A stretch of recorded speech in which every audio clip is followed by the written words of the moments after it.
Será porque somos tão ricos e o resto do mundo tão pobre e simplesmente não damos a mínima para sua pobreza? Tenho ouvido rumores, o mundo está passando fome, mas nós estamos bem alimentados. Será verdade que o mundo trabalha duro enquanto nós brincamos? Será por isso que somos tão odiados? Ouvi rumores sobre ódio também, esporadicamente ao longo dos anos. Você sabe por quê? Eu não. Com certeza não. Talvez os livros possam nos tirar um pouco dessas trevas. Ao menos poderiam nos impedir de cometer os mesmos malditos erros malucos.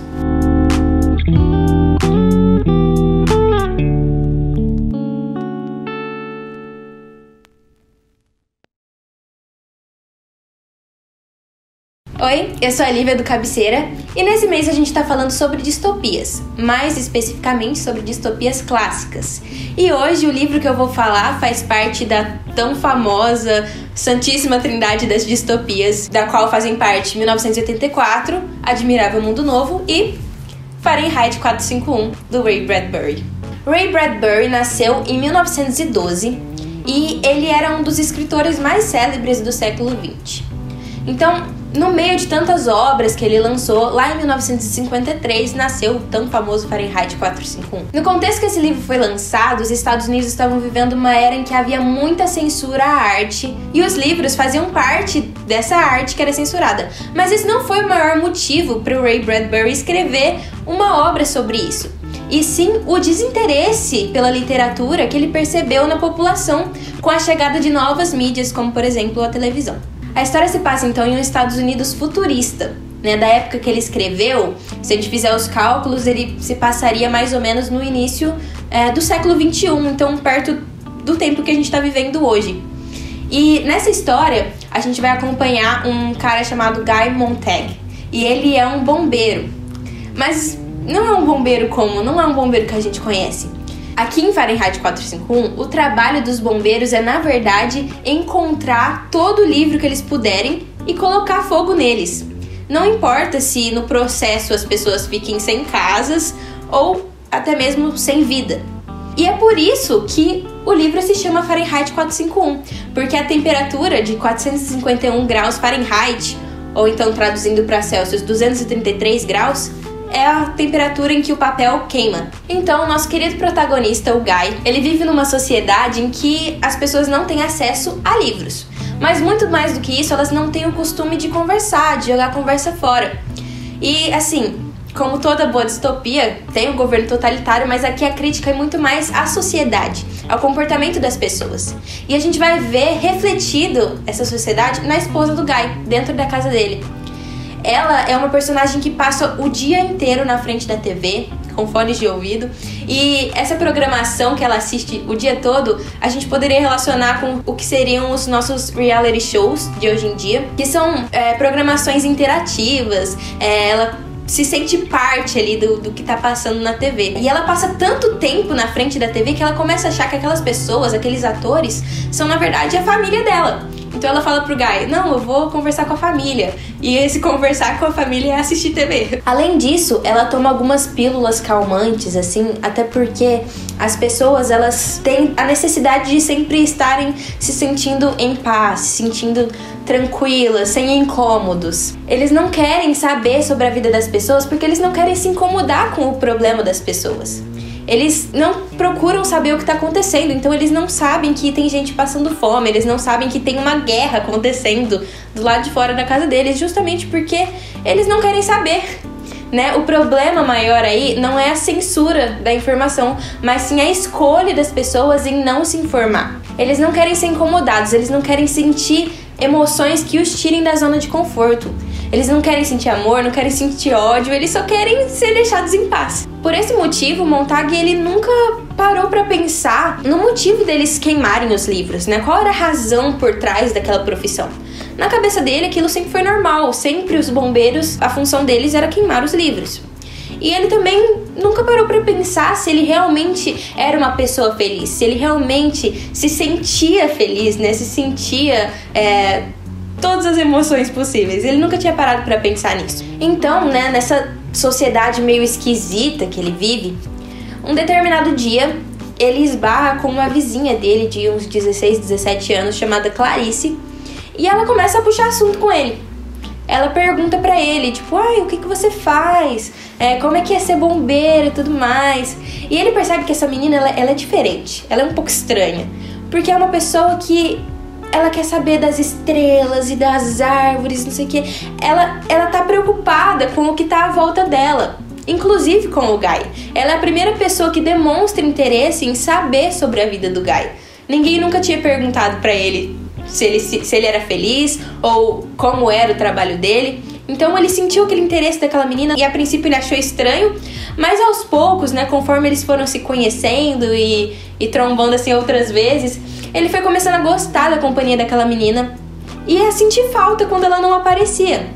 Até porque ela sempre trazia curiosidades e instigava ele a ser curioso sobre as coisas e a buscar informações que ele nunca tinha parado para pensar antes. Em um determinado dia ela pergunta para ele: é verdade que antigamente os bombeiros apagavam os incêndios ao invés de começar? E ele falou assim: não, acho que não, né? Os bombeiros sempre incendiaram os livros, essa é a nossa função. E ela pergunta pra ele também se ele já leu algum livro antes de queimá-lo. E ele responde: não, isso é crime, né? Mas essas perguntas que a Clarice faz pra ele deixam ele pensativo sobre aquelas coisas. Será que os bombeiros sempre tiveram a função de colocar fogo nos livros? Será? O que tem tão de especial nos livros que fazem só o simples fato de você tê-los em casa ser um crime? O que é que tem de tão especial nos livros que algumas pessoas preferiram morrer a viver sem os livros delas? E então, a partir de alguns acontecimentos, ele começa a esconder os livros na casa dele e começa a ler. Ele fica curioso para tentar entender e ele descobre que os livros, eles têm o poder de gerar sentimentos nas pessoas, de fazer as pessoas pensarem em coisas, de fazer a pessoa chorar, de fazer a pessoa sorrir, de fazer a pessoa mudar de ideia sobre alguma opinião, de fazer ela refletir, de acreditar em algo, dentre tantas outras coisas que aquela sociedade já não experimentava fazia tempo, por conta dessa necessidade de não serem incomodados, de não sair da zona de conforto. Na verdade, o que a gente percebe nessa história, e também com o pensamento do autor, é que em determinado momento as pessoas começaram a se incomodar com qualquer coisa. Qualquer coisa incomodava alguém. O governo totalitário que tá lá, né, só não é o foco principal da nossa história, ele precisava que as pessoas não se incomodassem. Porque uma pessoa incomodada quer mudança. Então, o grande brilhantismo desse governo foi fazer com que as pessoas mesmo se censurassem. As pessoas trabalhassem para esse governo totalitário. E por isso ele não é um foco tão grande nessa história, e sim a sociedade. Porque as pessoas compraram essa história de não querer se incomodar e começaram a elas próprias se censurarem. A partir do momento que a população foi crescendo, as minorias também foram crescendo. E como essas minorias se incomodavam com alguma coisa, isso foi gerando conflitos. E tudo que aquele governo queria é que não houvesse conflitos. Para isso, eles decidiram abolir tudo que pudesse gerar discussão.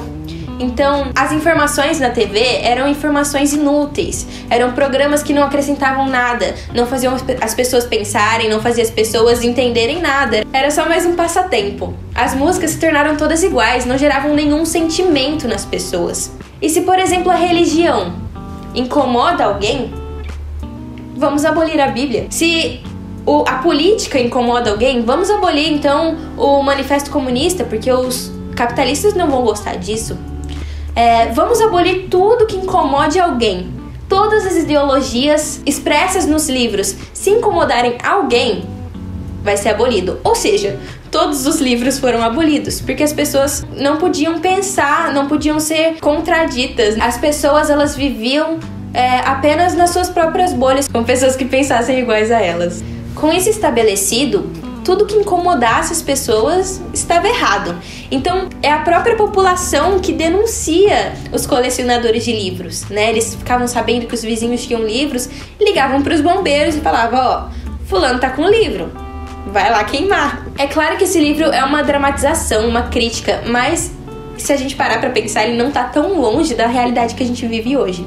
Hoje mesmo é comum que as pessoas percam o contato físico com as outras pessoas ou que elas deixem de valorizar os momentos que isso acontece porque elas estão acostumadas a ter um contato virtual. Muitas vezes as pessoas Mesmo em uma roda de amigos, pessoalmente, elas estão todas, cada uma no seu celular, cada uma no seu mundinho, assim.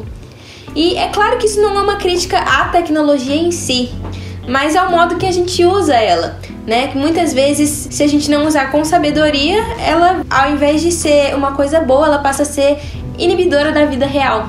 As pessoas deixam de sentir, as pessoas deixam de pensar e deixam de viver a vida para consumir informações rápidas, resumos e imitações baratas da vida. Outra coisa que a gente pode enxergar na nossa sociedade atual é que as pessoas não querem ser incomodadas. As pessoas, elas têm o próprio pensamento, elas não gostam de conhecer e de conversar com pessoas que batam de frente com elas, pessoas que pensem diferente delas.